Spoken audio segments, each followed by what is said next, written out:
आदरणीय दर्शकहरू, आज हामी फेरि अर्को एउटा रिपोर्ट लिएर उपस्थित भएका छौँ।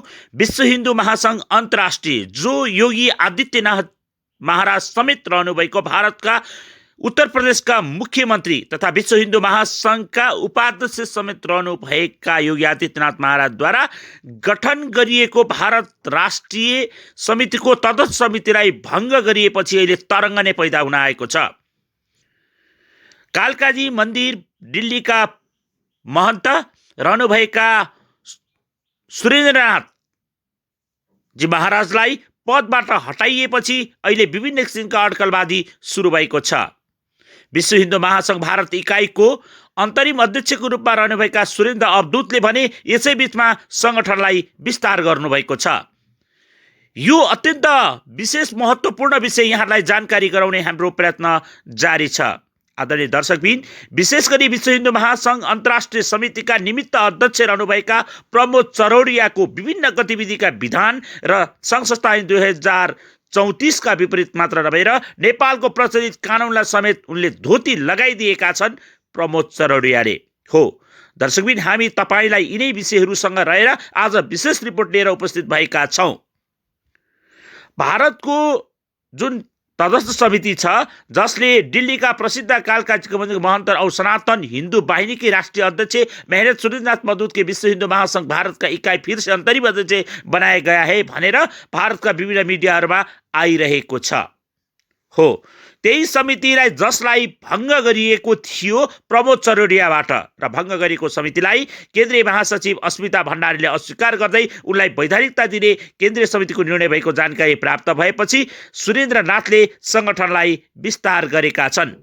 नयाँ विस्तारित समितिमा अलकनाथ अवघट राष्ट्रिय महामन्त्रीमा आएका छन्। यसै गरी योगी तेजपाल राष्ट्रिय उपाध्यक्ष भएका छन् भने इन्द्र मित्तललाई राष्ट्रिय कोषाध्यक्ष बनाएको छ। प्रवासलाई राष्ट्रिय सचिव बनाएको छ भने त्यसै गरी राष्ट्रिय कार्यकारिणी समिति भन्दै विक्रम गोस्वामी, सञ्जय शर्मा, सञ्जय सैनी, अनिल शर्मालाई बनाइएको छ। त्यसै गरी प्रदेश अध्यक्षहरूमा सुनिल महन्त पन्जाबबाट राखिएको छ भने राजेश तोमरलाई दिल्लीबाट राखिएको छ। यसै गरी हिरालाल योगीलाई राजस्थानबाट राखिएको छ भने स्वामी सच्चिदानन्दलाई बिहारबाट राखिएको छ। रविन्द्र समरकडियालाई हिमाचलबाट राखिएको छ भने अमित बालियालाई उत्तराखण्ड र योगी राजनाथलाई मध्य प्रदेशबाट को प्रदेश अध्यक्षको रूपमा चयन गरिएको छ।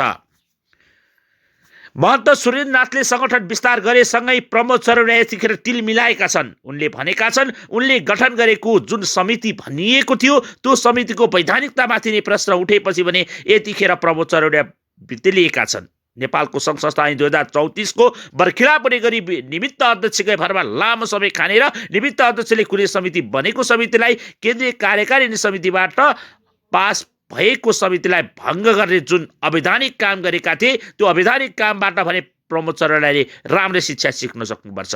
यदि त्यसो नहुने हो भने उनलाई सङ्घ संस्था ऐन 2034 त्यसै गरी उनले गरेका हरेक निर्णयका चुनौती दिनका लागि यतिखेर तयारी सुरु भइसकेको छ। विश्व हिन्दू महासङ्घ अन्तर्राष्ट्रिय समितिको अहिले आकस्मिक बैठकहरू बस्न थालिसकेको छ र प्रमोद चरौडियालाई कानुनी रूपमै अब धुलो चटाइने समेत बुझिएको छ। विभिन्न किसिमका धम्काउने विभिन्न किसिमका गतिविधि कार्यहरू गर्दै नेपाल र भारतको धार्मिक सांस्कृतिक गतिविधिमा समेत दखल पुर्याउने कार्य यिनका कार्यकालमा सुरु हुन लागेपछि भने यतिखेर सर्वत्र निन्दा सुरु भएको छ। योगी आदित्यनाथजी जो उत्तर प्रदेशका मुख्यमन्त्री मात्र नभएर उनी गोरखनाथ मठका पीठाधीश पनि हुन् र पीठाधीश रहेका व्यक्तिले जस्ता किसिमका उनी राजनीतिक रूपमा आइसकेपछि उनले निमित्त अध्यक्षको रूपमा तोकिएको र भविष्यमा चाँडोभन्दा चाँडो उनले त्यसको राष्ट्रिय अधिवेशन गर्ने तयारी गरिरहेको सन्दर्भमा यस किसिमको विभिन्न किसिमका विवाद लिएर सिर्जना गर्नु भनेको आफैमा त्रुटिपूर्ण रहेको हो। प्रमोद चरौडियाको यी गतिविधिलाई लिएर यतिखेर सर्वत्र आलोचना त एकातिर भइरहेका छन्। प्रमोद चरौडिया नेपालभन्दा बढी भारतमै बस्न रुचाउने गर्छन्। यिनी हुन् विश्व हिन्दू महासङ्घका निमित्त अध्यक्ष जो उपाध्यक्षको रूपमा प्रवेश गरेका र यिनीलाई जसरी जुन किसिमको नाटकीय ढङ्गले यी निमित्त अध्यक्ष भएका थिए, यिनले हुन त बनारसमा गएको जुन कुम्भ मेला थियो त्यो कुम्भ मेलामा यिनले गएर आफू अध्यक्ष हो भन्ने प्रमाणपत्र पनि बाँड्न भ्याएका थिए। यी हुन् प्रमोद चरौडिया। आदरणीय दर्शकबिन, हामीले यी सबै गतिविधिहरूसँग रहेर यी विषयहरूलाई लिएर अहिले जिल्ला प्रशासन कार्यालय त्यसै गरी राष्ट्रिय सूचना आयोग र अख्तियार दुरुपयोग अनुसन्धान आयोगमा पनि आवश्यक कारबाहीको लागि निवेदन दिने तयारी भइरहेको समेत सूत्रले हिन्दू टिभीलाई जानकारी दिएको छ। हो दर्शकबिन, हामी हरेक चिजहरूको धर्मभित्र रहेका विकृति विसङ्गति, यसै गरी धर्मको खोल ओढेर व्यापार गर्न पल्केकाहरूका पनि गतिविधिलाई हामी भण्डाफोर गरेर तपाईँहरूको बिचमा ल्याउने प्रयत्न गरिरहेका छौँ, गर्नेछौँ। यसका लागि हामीले जुनसुकै मूल्य चुकाउनु परे पनि हामी तयार रहनेछौँ। सनातन धर्म संस्कृति संस्कार र यतिखेर हिन्दू अधिराज्य राष्ट्र संस्थाको विषयमा विश्व हिन्दू महासङ्घभित्र विभिन्न किसिमका टीका टिप्पणी भइरहेको बेला यतिखेर निमित्त अध्यक्ष जो निर्वाचित रहेका अध्यक्ष हुनुहुन्थ्यो जनरल भारत केशर सिंहको निधन पछाडि आएका, जसले कार्यकाल यिनले 3 वर्ष निमित्त कुन चाहिँ संस्था ऐनले त्यो प्रावधान दिएको छ। हो दर्शकबिन, यतिखेर यिनले बिना छाप भएको, बिना चलानी भएको पत्रले अर्का व्यक्तिलाई यिनले अध्यक्ष बनाएका छन्, जो नरेन्द्र मोदीका भाइ भनिएका छन्, तर नरेन्द्र मोदीका वास्तविक रूपमा यिनीसँग सम्बन्ध नरहेको बुझिएको छ। नरेन्द्र मोदीका भाइ भन्दै यिनले विभिन्न किसिमका गतिविधिमा संलग्न हुँदै यिनी व्यापारीकरणका ढङ्गले विश्व हिन्दू महासङ्घलाई अगाडि बढाउन खोजिएको समेत बुझिएको छ। हुन त यिनीले विश्व हिन्दू महासङ्घ भारतमा पनि दर्ता गर्ने जुन यिनको प्रयत्न थियो त्यो असफल भएपछि फेरि अर्को कार्य यिनले गरेका थिए। तर विश्व हिन्दू महासङ्घ अन्तर्राष्ट्रिय समितिका महासचिव अस्मिता भण्डारले त्यो गतिविधिलाई फेल गरिदिएपछि भने यिनी आत्तिएका छन्। यी प्रमोद चरवटाद्वारा नियुक्त भइएका नरेन्द्र मोदीका भाइ भनिएका निमित्त अध्यक्ष जो पत्रमा मात्र सीमित रहे, तर यिनले व्यावहारिक रूपमा कुनै कार्य गर्न नपाउँदै फेरि यिनीबाट अलग हुनुपर्ने यिनी परिस्थिति सिर्जना भयो।